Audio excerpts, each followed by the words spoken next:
Presentation of Dialogue on Idaho Public Television is made possible through the generous support of the Laura Moore Cunningham Foundation, committed to fulfilling the Moore and Bettis family legacy of building the great state of Idaho.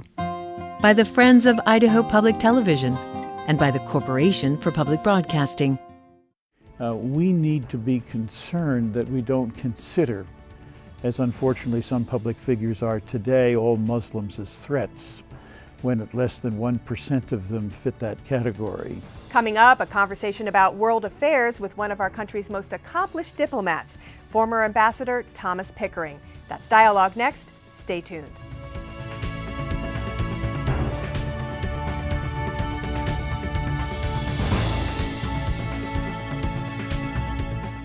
Hello and welcome to Dialogue. I'm Marcia Franklin. My guest today has seen global changes, the likes of which are unparalleled in our history. But he hasn't just been a bystander, he's been part of making that history as well. Over the course of more than 40 years in diplomacy, Thomas Pickering was the United States ambassador to 6 countries: Israel, India, Russia, Nigeria, El Salvador, and Jordan. He also represented our country as the ambassador to the United Nations. And he served as Undersecretary for Political Affairs, the number 4 position in the State Department. For his distinguished work, he was awarded the rank of Career Ambassador, the highest rank in the United States Foreign Service.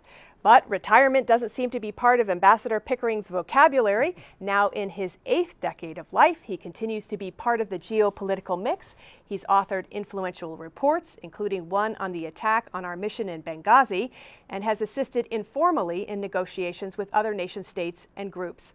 Now, Ambassador Pickering was in Boise to address the 2016 Frank Church Conference at Boise State University, and he joins me in the Dialogue studio. Welcome. Thank you, Marcia. Welcome to you. Have you been to Idaho before? I have been, yes. Yeah. So Great. This is a return visit for me. Well, wonderful. I'll just jump right in with one of the big questions of the day. You know, there's a lot of consternation about terrorism in our world right now, and yet you lived through the Cold War. I lived through the end of it. I remember fallout shelter signs. When you look at what we're dealing with now in terms of potential violence and real violence, how does it compare? How much insecurity is there in the world today? How much should people be worried? I think it's larger now, without doubt. I recalled, for example, in the 70s, I drove from Jordan to Yemen. I wouldn't do it today. I drove in several other places around the world that I don't think I would drive today. I drove in 1983 from Lagos, Nigeria to Algiers and back, and I wouldn't do that today. So that's changed.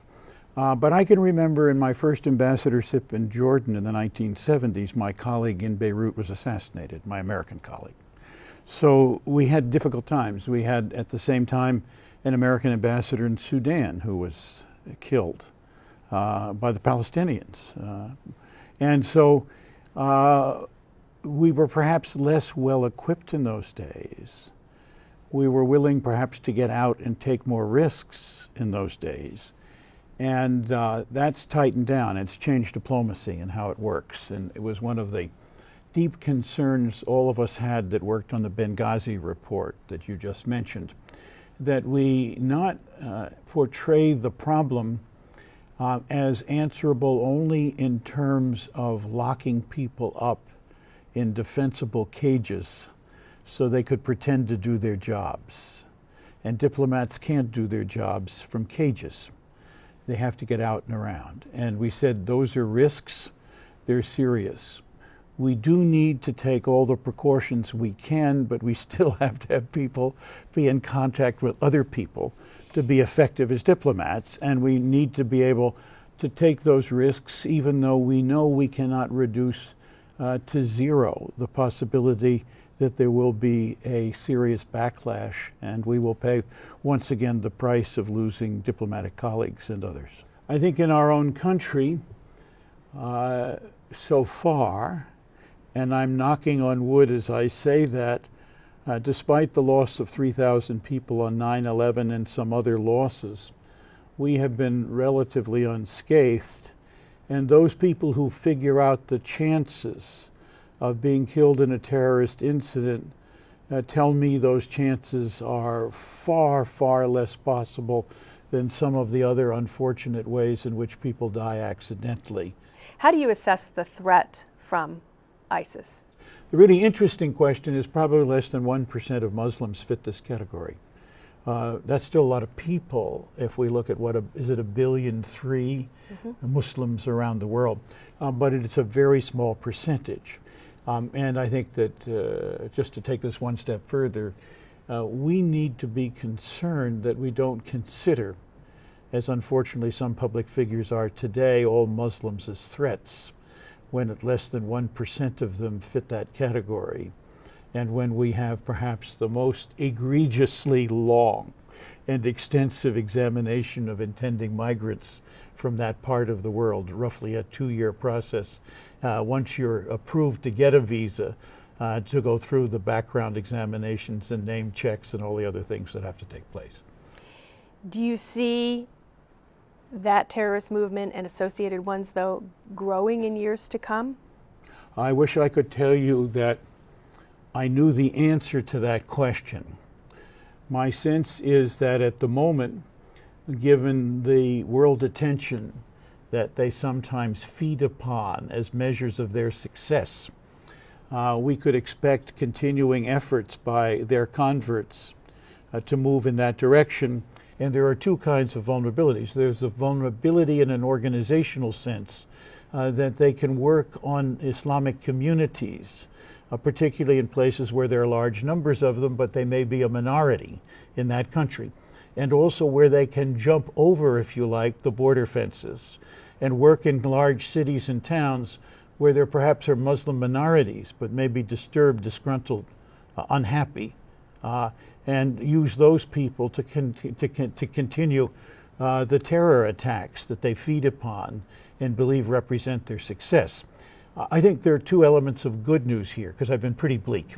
One of those is increasingly we're seeing stories out of northern Iraq and out of Syria that the harshness of their doctrine, the ruthlessness of their behavior, and indeed, put it this way, the self-selection for special appointment and privileges among them have disturbed a lot of the people who otherwise saw them as saviors.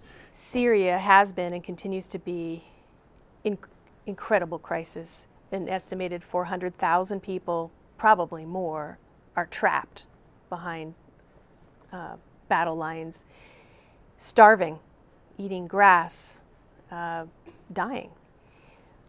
I know you've been watching this issue and talking about it for years now. What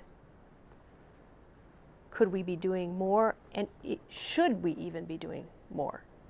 Yes, I think we should. And yes, I think we are trying. And I think that we all have to live with a reality that this problem has many military elements, but there is not a pure military solution, as many people advocate. That in many ways, the use of violence and the civil war have to be dealt with, I believe, in a political format. And that's begun. It's begun slowly. It began 2.5 years ago with former Secretary General of the UN, Kofi Annan, and the first Geneva conference, and then followed by Lakhdar Brahimi, a former Algerian foreign minister, with the second one, and now by a Swede, Stefan de Mistura, who has been working with Secretary Kerry and, interestingly enough, the Russian Foreign Minister Lavrov, to see if they can put things together. But some say, when people are starving and dying, it's too slow. Of course it is. I mean, one person was quoted in the New York Times, one Syrian is saying, just bomb us and put us out of our misery right now. Well, awful. But the really interesting question is, you don't always have a choice between what to do. And the introduction of American ground forces in a major military campaign, which in my view would involve hundreds of thousands of Americans, would in itself, as we know, how many years did it take in Iraq? 8 to 10. So that may not be the kind of prescription that can find a solution that can stick. We don't have a solution yet in Iraq. We have a continued problem. So I feel very strongly that there has to be military pushback, and that the ground peace in particular has to be from the country concerned. It can't be the introduction of a lot of outsiders. That produces more recruitment for the people inside, because the problem of xenophobia, dislike of foreigners, is a trenchant recruiting tool for them. Let me ask you about an important rapprochement between our country and another country, and that's Iran. For years, you have been working on this issue, both officially and unofficially, and have always remained optimistic, I think, if I can state your position, that something would happen, that an agreement would happen. We do have one. How significant is this, and might it help in other conflagrations? Marcia, I was optimistic only that the alternatives for the failure to deal with this problem were horrendous, a lot worse. Military force, perhaps an Iranian nuclear weapon, total disruption, even beyond what we see now in the Middle East, if that's conceivable, and it is, a really serious problem. A lot of consternation about whether we can trust Iran in this country. Huge. Do you believe we can? Well, I have to tell you that ever since November 24th, 2013, with the first agreement, the consternators have been telling me I'm totally wrong. Iran is going to turn their back and go and do awful things, and this agreement is the way that they're going to use to do that. So far, that hasn't happened. We will have to see. The next set of steps is a significant set of steps. But if I were to tell you that none of the sanctions we take off will permit American firms directly to deal with Iran, I would be telling you the truth. That will not happen. The Iranians will not be able to deal in their business terms in US dollars. American firms that have subsidiaries, as long as Americans are not involved, will be able to use their subsidiaries to do business with Iran. So it is quite a restrictive release. There are people deeply concerned that the large amount of money that's been locked up, which belongs to Iran, but the sanctions have kept from them, will suddenly unleash a flood of mayhem in the Middle East. Financing state-sponsored terror. Financing terror. The truth is, of course, that big hunks of that money are owed and will go to their creditors. Do you think that we will eventually see full diplomatic relations restored with Iran? I think so, but I think it won't be the way that some people might have envisaged nuclear agreement and open embassies. I think it will take a much longer time. It's quite significant that I think if you were to measure the time that Secretary Kerry has spent with foreign ministers the last year and a half, he's probably spent more time with the Iranian foreign minister than any other one. And this has produced a channel and communications. And I think not only were the Iranians interested in not having a big problem in releasing the 10 sailors with the United States and interrupting the flow of events toward implementation day, but to some extent the fact that Secretary Kerry could pick up the phone, call the foreign minister, and tell him this was very, very important in continuing to work together to be able both to curb Iranian nuclear aspirations, if I can put it that way, as well as to continue to move in the direction of Iran playing a significant role in the world community. Those are all important questions to be looked at. Another country with whom you have advocated better relations, and now it appears to be happening, is Cuba. Yes. Mm-hmm. The embargo is still in place, and you would like to see that lifted as well. I would, but I would like to see it lifted under conditions that both Cuba and the United States could accept.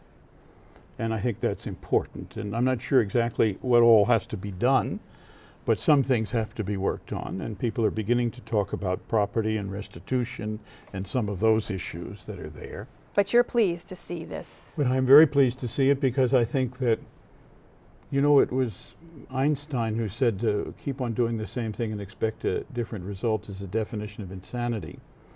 And we were continuing the embargo that went on in the early 60s and expecting a different result, and it didn't happen.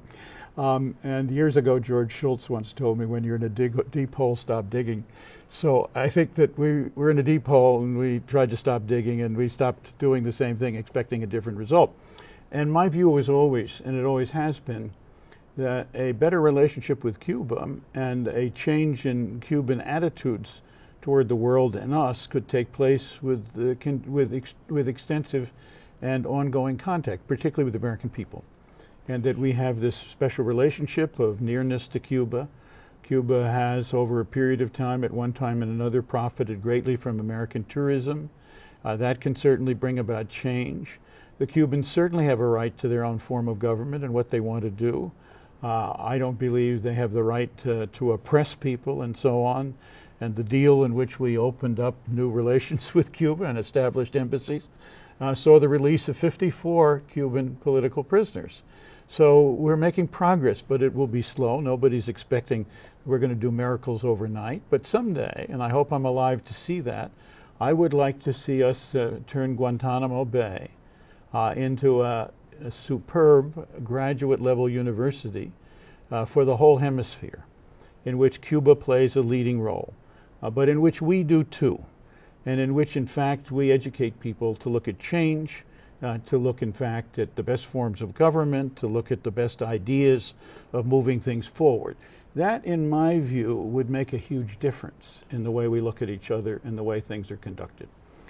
Well, you answered my other question was you would like to see Guantanamo, the prison, closed. Well, I would. I think that the rock bottom, our Constitution doesn't permit our government to hold people endlessly without trial.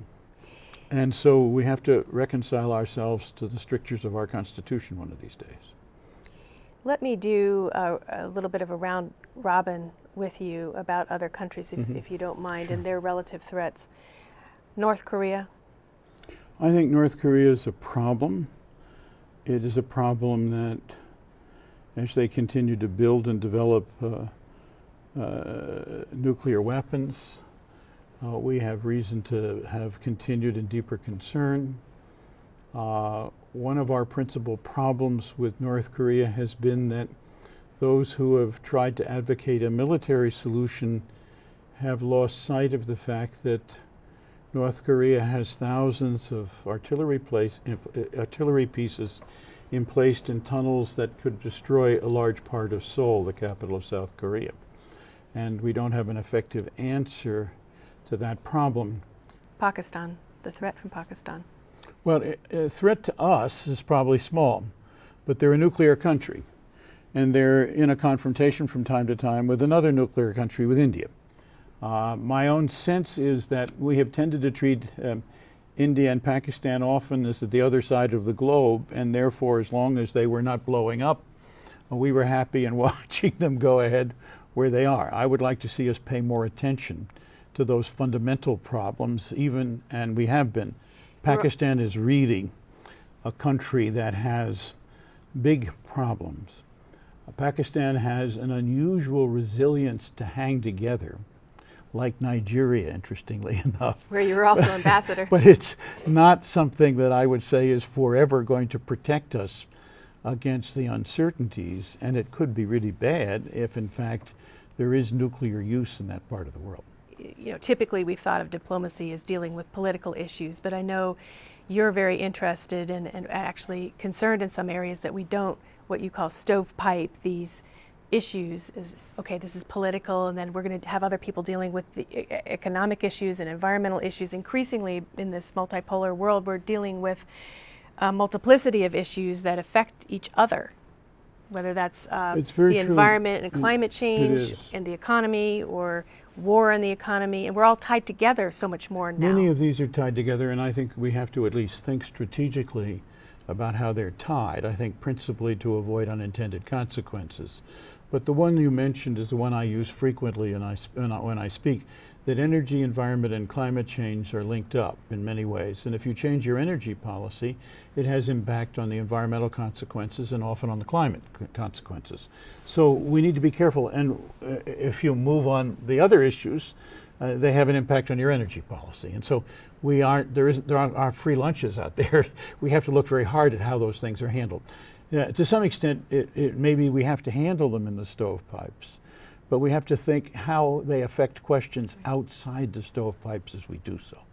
Do you think that we're entering an era where diplomacy will take precedence over military action? Yes, having tried military, and I have to tell you, I don't think it worked very well in Iraq, and we still have problems in Afghanistan. And there's nothing wrong with our military. It's superb. They're the best in the world. But it isn't around to solve diplomatic problems. It's around to defend the country. And so I'm very much a believer in the use of military to protect our country.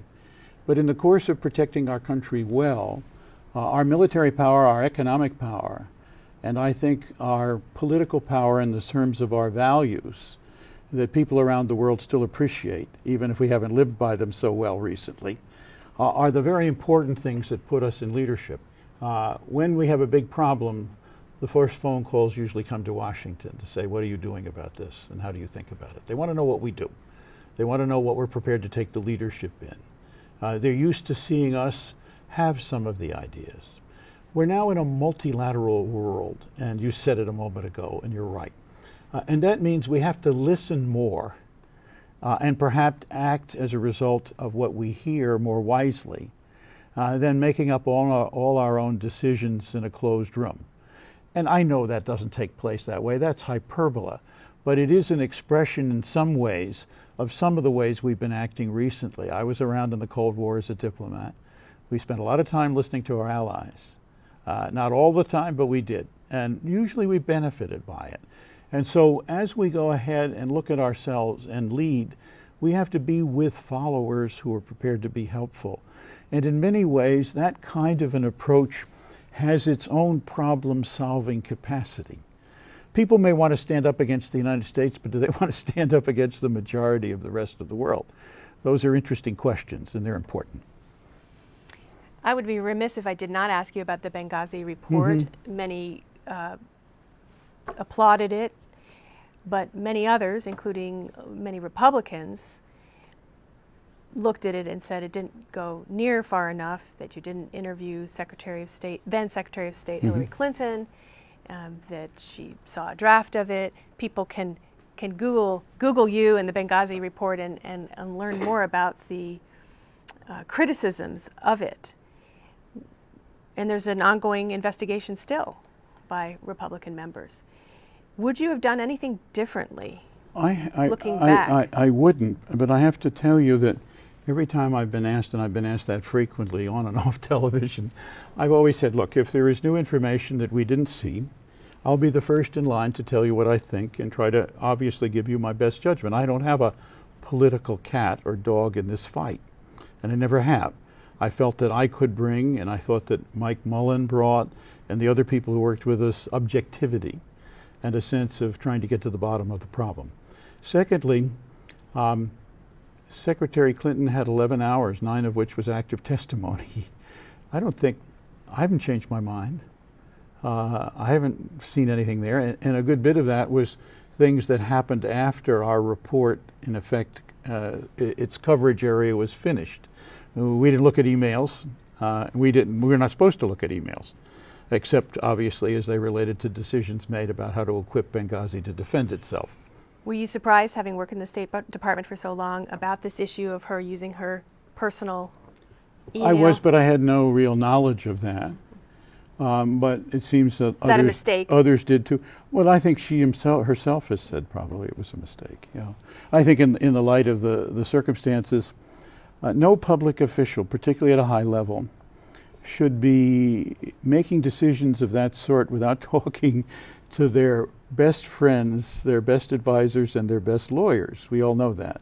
And somewhere out of that effort, you will usually get most of the reasons not to do something, and often they're persuasive and they can keep you out of trouble. When I was an ambassador, the times I made the most mistakes is when I didn't ask my deputy to read carefully the telegram I just wrote to Washington. I learned.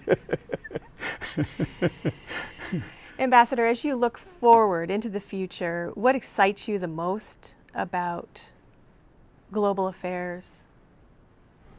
Look, what excites me is our capacity to do things that benefit a wide majority of mankind, and that we're in a remarkable position as a country, and that in many ways those are the significant accomplishments that we can help make. And I think that there are places in the world that are way ahead of where they might have been if we and others like us hadn't worked hard to help them deal with their problems. Those problems remain. They're probably never going to go away entirely. Human beings are not perfectible, and mankind is not perfectible. But we have a remarkable opportunities as human beings and as people in the wealthiest country in the world to be able to do those kinds of things. And you know, there are many people in this country, more than any other country I've ever been with, individuals from all over this country, from all walks of life and with all kinds of political views, who take it upon themselves to do things, whether it's in their church or whether it's through a charity or whether it's helping kids or, you know, other things. So a great majority of our people in this country are inclined that way, and it's one of the greatest strengths of America. And sometimes we forget about that, and sometimes we lose sight. But there are things I'd like to see done. I think we need to work hard to improve our educational system, despite the fact that probably our universities are the best in the world.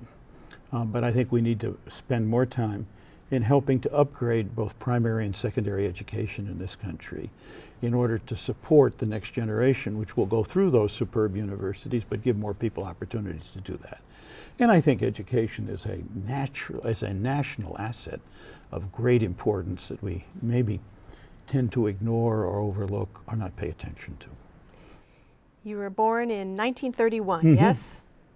Why do you continue working on these issues? You could be, you know, on a beach someplace. Well, I think that for me the greatest satisfaction has been the opportunity to participate in thinking about how one can help and shape the future and deal with it, and the kind of contribution you can make in that kind of issue. And then, of course, I have a personal reason. I think that, for me at least, the ability to remain healthy, to enjoy life, comes from the ability to be an active participant insofar as I can and what I can contribute.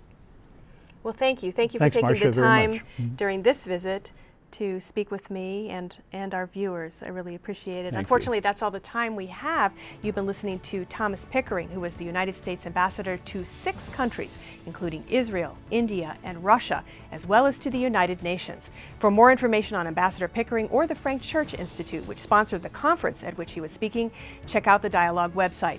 Just go to idahoptv.org and click on Dialogue. For Dialogue, I'm Marcia Franklin. Thanks for tuning in.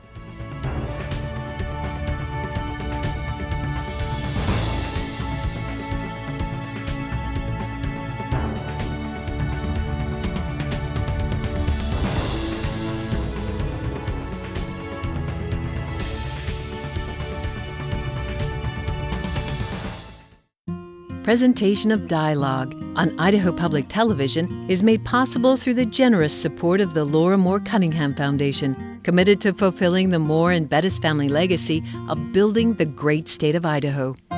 By the Friends of Idaho Public Television and by the Corporation for Public Broadcasting.